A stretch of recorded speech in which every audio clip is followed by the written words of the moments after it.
자, 오늘 말씀 요한계시록 68번째입니다. 오늘의 제목은 최후의 심판 불못입니다. 본문은 20장 11절부터 15절까지입니다. 또 내가 크고 흰 보좌와 그 위에 앉으신 이를 보니 땅과 하늘이 그 앞에서 피하여 간데 없더라. 또 내가 보니 죽은 자들이 큰 자나 작은 자나 그 보좌 앞에 서 있는데 책들이 펴 있고 또 다른 책이 펴졌으니 곧 생명책이라. 죽은 자들이 자기 행위를 따라 책들에 기록된 대로 심판을 받으니 바다가 그 가운데서 죽은 자들을 내주고 또 사망과 음부도 그 가운데에서 죽은 자들을 내주매 각 사람이 자기의 행위대로 심판을 받고 사망과 음부도 불못에 던져지니 이것은 둘째 사망 곧 불못이라. 누구든지 생명책에 기록되지 못한 자는 불못에 던져지더라. 자, 여기까지입니다. 자, 오늘 말씀 최후의 심판 불못인데 지난주에 이거였죠. 사탄이 놓여지다. 하나님께서 사탄 놓아주신 이유는 심판의 정당성을 밝히 드러내기 위해서였다라고 말씀을 드렸습니다. 한 명도 빠짐없이 미혹을 당하죠. 사탄에게. 자, 그래서 이제 그 미혹당한 자들이 불사름을 당하고 이 육체적 죽음 다음에 장면이 바뀝니다. 이 장면을 보니까 사도 요한이 또 내가 봄에 이제 장면이 바뀌는 거예요. 장면이 바뀌어서 보니까 지금 사도 요한이 크고 흰 보좌를 보고 있습니다. 크고 흰 보좌. 자, 이 보좌는 우리가 여태까지 공부할 때 가끔 나온 적이 있어요. 요한계시록 4장에서도 이 보좌가 나왔었습니다. 당연하겠죠? 4장이 천상을 묘사하는 장면이다라고 설명드린 적이 있으니까요. 4장 2절에 내가 곧 성령에 감동되었더니 보라 하늘에 보좌를 베풀었고 그 보좌에 앉으신 이가 있다라고 말합니다. 그 보좌가 있어요. 그 다음에 5장 7절에도 어린 양이 나와서 보좌에 앉으신 이의 오른손에서 두루마리를 취하시더라. 여기서도 보좌가 나옵니다. 그 다음에 오늘 이 말씀이 제일 이제 영향을 많이 받은 본문은 구약의 다니엘 7장이에요. 구약의 다니엘 7장 9절 10절을 보면요. 내가 보니 왕좌가 놓이고 옛적부터 항상 계신 이가 좌정하셨는데 그의 옷은 희기가 눈 같고 그의 머리털은 깨끗한 양의 털 같고 그의 보좌는 불꽃이요 그의 바퀴는 타오르는 불이며 옛적부터 계신 분과 그분의 보좌를 보고 있죠. 불이 강처럼 흘러 그의 앞에서 나오며 그를 섬기는 자는 천천히요 그 앞에서 모셔선 자는 만만이며 심판을 베푸는데 책들이 펴놓였더라. 굉장히 오늘 본문과 흡사한 본문입니다. 자, 그 다음에 앞성경인 에스겔 1장을 보면요. 에스겔도 하나님의 보좌를 봐요. 자, 1장 26절 그 머리 위에 있는 궁창 위에 보좌의 형상이 있는데 그 모양이 남보석 같고 보좌의 형상 위에 한 형상이 있어 사람의 모양 같더라. 내가 보니 그 허리 위에 모양은 단쇠 같아서 그 속과 주위가 불 같고 내가 보니 그 허리 아래 모양도 불 같아서 사방으로 광채가 나며 라는 말씀이 있습니다. 자, 이 보좌가 요한계시록에 나온 이 보좌가 이렇게 구약에서 영향을 받았다라는 말씀을 드리고 있는 거예요. 자, 이 보좌는 하나님의 보좌겠죠. 옛적부터 계시니라고 하면 하나님의 보좌입니다. 다니엘에서도 옛적부터 계시니 그럼 이제 하나님을 말씀을 하는 거죠. 근데 이게 하나님의 보좌인데 어린 양의 보좌일 수도 있어요. 요한계시록 22장 1절을 보면은 그가 수정같이 맑은 생명수의 강을 내게 보이니 하나님과 및 어린 양의 보좌로부터 나와서라는 말씀이 있죠. 어린 양의 보좌도 있습니다. 자, 그 다음에 여러분 보좌는 심판의 메시지와 연결되어 있거든요. 보좌는 마태복음 25장을 보면요. 25장 31절에 인자가 자기의 영광으로 모든 천사와 함께 올 때에 자기 영광의 보좌에 앉으리니 여기서도 보좌가 등장하고 있어요. 인자의 보좌. 이 장면도 심판에 대한 이야기죠. 그다음에 요한복음 5장도 보면요. 5장 22절 말씀에서도 보좌가 등장합니다. 자, 아버지께서 아무도 심판하지 아니하시고 심판을 다 아들에게 맡기셨으니 여기 이제 보좌란 단어는 안 나오지만 아들이 심판을 맡고 있다라는 이야기가 나와요. 그럼 심판하는 자리가 있겠죠. 그 다음에 사도행전 17장 같은 경우도 보면요. 17장 31절에 이는 정하신 사람으로 하여금 천하를 공의로 심판할 날을 작정하시고 이에 그를 죽은 자 가운데 다시 살리신 것으로 보고 모든 사람에게 믿을 만한 증거를 주셨습니다. 자, 여기 보면 정하신 사람으로 하여금 천하를 공의로 심판할 날. 그러니까 이 정하신 사람 누굴까요? 예수님이겠죠? 예수님을 통해서 천하를 공의로 심판할 날을 작정하시고 이에 그를 죽은 자 가운데 달리 살리신 것으로 모든 사람에게 믿을 만한 증거를 주셨다라고 말을 합니다. 그 다음에 고린도후서 5장 10절을 보면요. 이는 우리가 다 반드시 그리스도의 심판대 앞에 나타나게 되어 각각 선악간에 그 몸으로 행한 것을 따라받으려 함이라. 자, 그리스도의 심판대 앞에 우리가 다 반드시 나아간다, 나타난다 라고 말을 합니다. 그러니까 여기서 성경을 보면 예수께서 심판대에 앉으셔가지고 사람들을 심판하신다. 보좌에 앉으셔서 사람들을 심판대 앞에서 심판하신다라는 내용이 성경 곳곳에 나오기 때문에 이 최후의 심판은 하나님께서 베푸시는 심판이시지만 동시에 어린 양의 심판이기도 합니다. 그래서 하나님의 보좌일 수도 있고 어린이의 보좌일 수도 있어요. 그런데 누구의 보좌이든 본문의 의미가 크게 달라지는 건 없습니다. 제가 이제 이 두 가지 해석을 여러분들이 알려드리는 거예요. 자, 그리고 또 보니까 이 보좌가 매우 크대요. 그죠? 여러분, 그 큰 보좌라고 하면 왜 크다고 표현했을까요? 보좌가 이렇게 크죠? 옛날에 그 중세 시대 때 왕들을 보면은 이 왕의 보좌의 등에 이게 엄청 높죠, 이게. 보좌가 엄청 크고 높아요. 무슨 의미일까요? 권위를 상징하는 거예요. 권위, 위엄, 파워 이런 것을 묘사합니다. 큰 보좌다라는 것은 하나님의 권위가 엄청남을 나타내는 거예요. 자, 그 다음에 보좌의 색깔이 나옵니다. 보좌가 휘다라고 말합니다. 휘다. 여러분, 요한계시록에서 흰색이 무엇을 의미하죠? 그래, 좋아요. 요한계시록에서 흰색은 거룩함을 나타냅니다. 요한계시록 1장 14절 말씀에 이 어린 양의 머리털이 양털, 그 털의 희기가 흰 양털 같다라고 말을 하고 있어요. 또 3장 4절에 사대 교회에게 하신 말씀이 사대에 그 옷을 더럽히지 아니한 자들이 내게 있어. 이들은 흰 옷을 입고 나와 함께 다니리니 그들은 합당한 자인 연고라. 이기는 자는 이와 같이 흰 옷을 입을 것이요. 이 흰 옷은 거룩함을 상징합니다. 거룩함. 또 어린 양께서 백마 타고 19장에서 내려오실 때 그 백마, 벌써 말씀을 드렸지만 말이 하얀색이죠. 그러면 하얀 말이 뜻하는 것이 이분의 성질이 거룩하심이라는 거예요. 거룩하심. 그래서 크다라는 것은 심판하시는 분의 위엄과 권위를 나타내고요. 흰 보좌라는 것은 그분의 거룩하심을 나타냅니다. 크고 흰 보좌가 나와요. 자, 근데 이 보좌 앞에서 세상이 어떻게 되어 있습니까? 땅과 하늘이 그 앞에서 피하여 간데 없다라고 말합니다. 땅과 하늘이 그 앞에서 간데 없다. 자, 이 말은요, 다니엘서 2장 35절 말씀이랑 좀 연결이 되어 있어요. 다니엘서 2장에 이제 여기서 신상이 나오는 꿈을 꾸죠. 2장 35절입니다. 자, 우상을 친 돌이 있어요. 자, 근데 이 우상이 다 부서져가지고 여름 타작마당이 겨같이 되어 바람에 불려 간 곳이 없었고, 자, 우상이 완전 부서져가지고 간데 없다. 다 사라졌다는 거예요. 여기서 이제 우상이 나타내는 게 뭐냐? 바로 세상을 말하죠. 세상. 제국들을 표현했어요. 다니엘에서는. 자, 그리고 또 시편에서도 온 세상이 사라진다라는 예언이 시편 102편 한번 보시죠. 시편 102편 25절입니다. 주께서 옛적에 땅의 기초를 놓으셨사오며 하늘도 주의 손으로 지으신 바니이다. 천지는 없어지려니와 주는 영존하시겠고 그것은 다 옷같이 낡으리니 의복같이 바꾸면 바뀌려니와. 이 두 절입니다. 천지는 없어진다라고 시편에 예언이 되어 있어요. 천지는 없어진다. 그리고 이사야에도 이사야 51장 6절 말씀 보시면요. 자, 이사야 51장 6절에도 너희는 하늘로 눈을 들어 그 아래 땅을 살피라. 하늘이 연기같이 사라지고 땅이 옷같이 헤어지며 거기에 사는 자들은 하루살이같이 죽으려니와 나의 구원은 영원히 있고 나의 공의는 패하여지지 아니하리라. 그죠? 하늘이 어떻게 돼요? 연기처럼 사라지고 땅은 옷같이 헤어진다. 근데 이 말씀 다음에 있는 말씀이 이제 본문과는 상관없지만 좋은 말씀이라서 읽어볼게요. 의를 아는 자들아, 마음에 내 율법이 있는 백성들아, 너희는 내게 듣고 그들의 비방을 두려워하지 말라. 그들의 비방에 놀라지 말라. 이렇게 말씀하세요.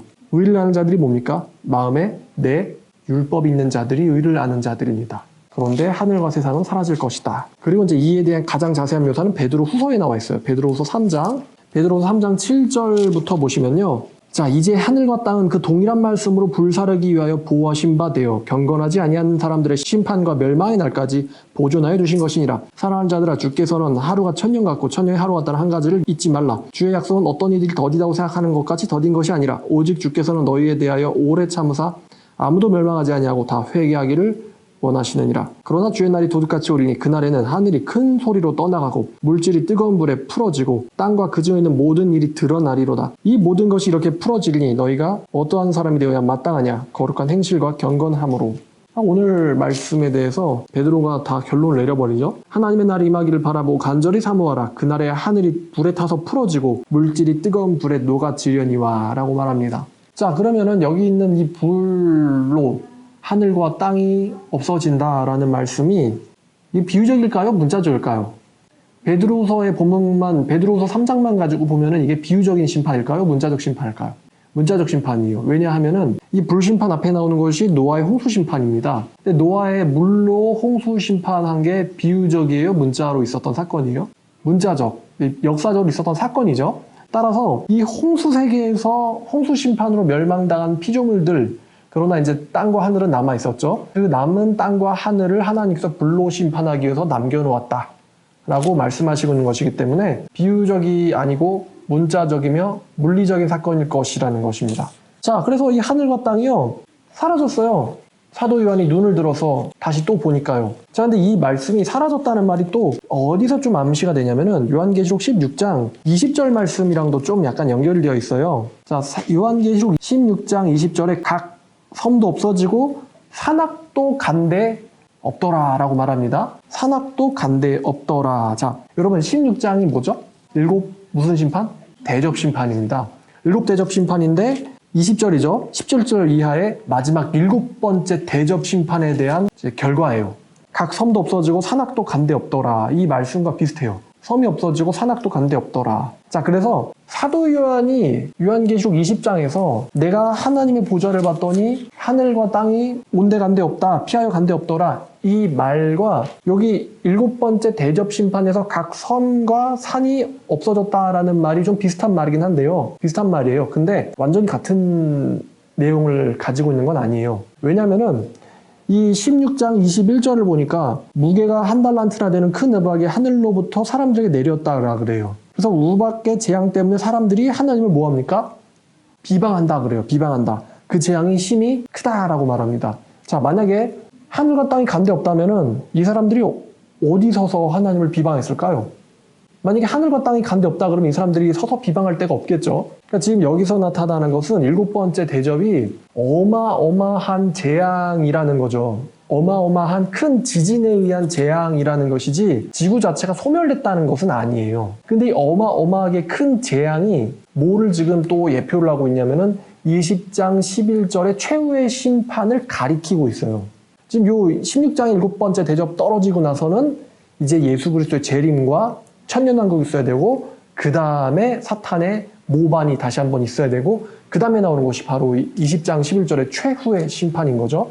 비슷한데 같지는 않아요.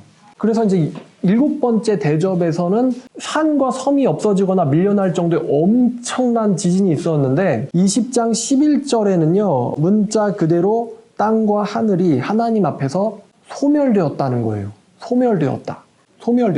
20장 11절은 땅과 더불어 우주 세계에 대한 완벽한 소거입니다. 우주가 완벽히 소거됐다는 거예요. 사라졌다는 거예요. 우주가 소멸되고 사라졌다. 하나님 앞에서. 물리적 세상이 없었다는 거예요. 자, 우리가 이거를 좀 믿기가 힘들 수도 있다라고 생각할 수 있는데요. 근데 창세기를 우리가 믿으면요. 우주의 소거를 믿는 것도 어렵지 않아요. 왜냐면은 여러분 우주를 하나님이 창조하셨죠. 그럼 하나님이 우주를 창조하실 때 누군가가 만든 우주에다가 지구를 좀 가꾸고 좀 유전공학으로 사람도 만들고 식물도 만들고 동물도 만들고 누군가 만든 우주에다가 하나님이 이렇게 좀 더 곁들인 걸까요? 아니에요. 하나님의 창조는 창세기 1장 1절 하나님이 태초에 천지를 창조하셨다. 그럼 이것은 여기서 창조는요 made가 아니죠. make가 아니에요. create예요. create 그러니까 창조예요. 뭐로부터? 무로부터의 창조예요. 무로부터의 창조. ex nihillo라고 그러죠. 무로부터 창조. 그러니까 nothing에서 만드신 거예요. 우주를. 자, 그러면은 이 nothing에서 우주를 만들었다. 그럼 요 사건의 반대 사건. 우주를 다시 뭘로 돌리는 거예요? nothing. 무로 돌리는 거예요. 무에서 물질 세계를 만드셨고 그분께서 물질 세계를 다시 무로 돌이키는 것. 그게 지금 요한계시록 20장 11절이에요. 무로 다시 돌이키신다. 물질 세계의 완전한 소거가 여기 나옵니다. 자, 그런 다음에 또 뭐가 있습니까? 12절을 보니까 내가 또 보니, 또 내가 보니, 또 장면이 바뀝니다. 온 세상이 없어졌고 죽은 자들이 큰 자나 작은 자나 그 보좌 앞에 서 있다라고 말합니다. 죽은 자들이 큰 자나 작은 자나 그 보좌 앞에 서 있다. 여기 지금 살아있는 자 하나도 없어요. 왜냐면은 어린 양에게 모반했던 사람들이 20장 10절에서 20장 이제 9절과 10절에서 완전히 하늘에서 불이 내려와서 소거돼 버리거든요. 어린 양에 반대하던 사탄의 군대에 참여했던 자들과 사탄이 풀려났을 때 사탄에 미혹된 자들 전원이 소거돼 버리기 때문에 지금 산자가 하나도 없어요. 그리고 그들이 살던 물리 세상도 다 사라져 버렸고 그 사람들이 죽은 자들이 큰 자나 작은 자나 그 보좌 앞에 서 있다고 합니다. 보좌 앞에 서 있다. 자, 여기서 이게 지금 무슨 이야기냐면요. 최종적 부활을 말합니다. 최종적 부활. 자, 이들은요, 지금요, 부활된 거예요. 온 세상은 사라졌고, 하나님 앞에 부활되어서 서 있는 거예요. 이 죽은 자들이 큰 자나 작은 자나 할 것 없이 하나님 앞에 서 있다라고 합니다. 이 최종적 부활에 대해서는 성경에 암시가 또 되어 있어요. 다니엘서 12장을 한번 보시죠. 다니엘 12장. 다니엘서 12장 1절부터 2절까지 보면요. 자, 그때에 네 민족을 호위하는 큰 군주 미가엘이 일어날 것이요. 또 환난이 있으리니 이는 개국 이래로 그때까지 없던 환난일 것이오며 그때에 내 백성 중 책에 기록된 모든 자 구원을 받을 것이라. 2절. 땅에 티끌 가운데에서 자는 자 중에서는 많은 사람들이 깨어나. 여기서 깨어난다는 게 부활을 의미하죠. 많은 사람들이 자는 사람들 중에서 깨어나서 영생을 받는 자도 있겠고 수치를 당하여서 영원히 부끄러움을 당할 자도 있을 것이며 라고 말합니다. 그러니까 자는 자들이 깨어나서 덜어는 영광을 얻고 덜어는 영원한 부끄러움을 당한다라고 다니엘이 묘사하고 있어요. 자는 자들이 깬다. 지금 부활을 암시하는 거죠. 예수님께서도 말씀하십니다. 요한복음 5장 28절과 9절을 보면요. 최후의 부활에 대해서 예수님도 언급하세요. 최후의 부활. 자, 5장 28절을 보니까 이를 놀랍게 여기지 마라. 무덤 속에 있는 자가 다 그의 음성을 들을 때가 오나니 선을 행한 자는 생명의 부활로 악을 행한 자는 심판의 부활로 나오리라. 두 종류의 부활이 있죠. 선을 행한 자는 부활, 생명의 부활. 악을 행한 자도 부활, 심판의 부활로 나올 거다라고 예수님도 예언하셨어요. 자, 그 다음에 사도행전 24장 15절 말씀을 보시면 자, 사도 바울의 설교인데 24장 15절에 자, 바울이 이렇게 말합니다. 그들이 기다리는 바 하나님께 향한 소망을 나도 가졌으니 곧 의인과 악인의 부활이 있으리라 함이니이다. 의인과 악인의 뭐가 있어요? 부활이 있다는 거예요.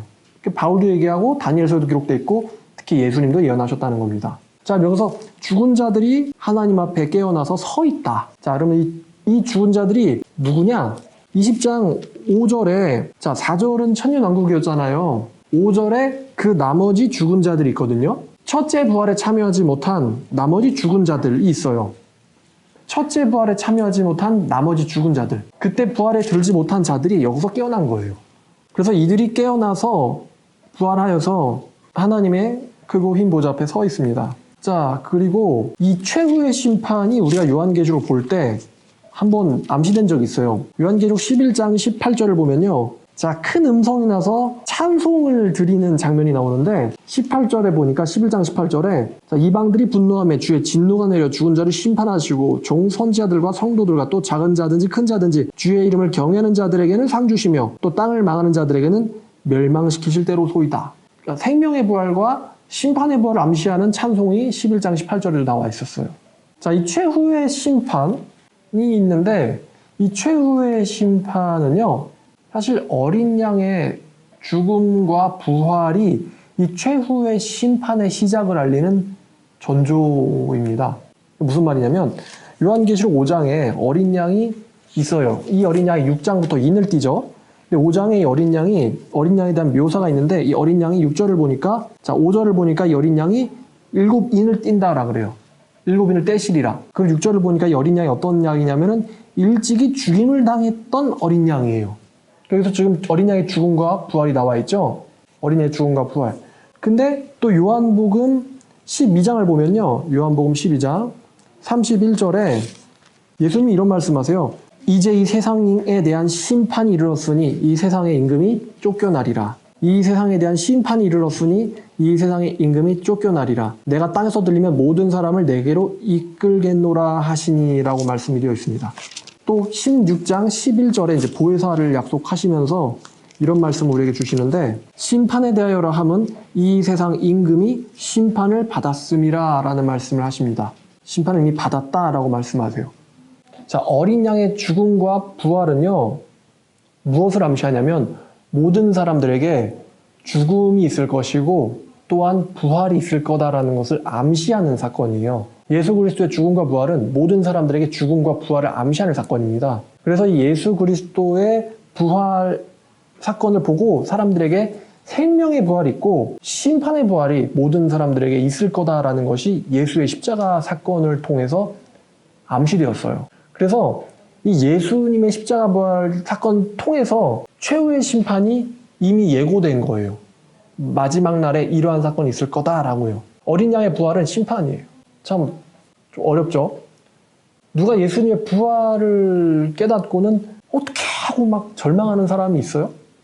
그냥 부활하셨나 보다 이렇게 생각하죠? 근데 성경은 뭐라고 말하냐면 어린 양의 십자가 사건을 통해서 이 세상의 임금에게 심판이 떨어졌다고 얘기해요. 이 세상 임금뿐만 아니라 그 임금을 따르는 자들에게도 생명과 심판의 부활이 있다라는 것을 얘기해 주시는 거예요.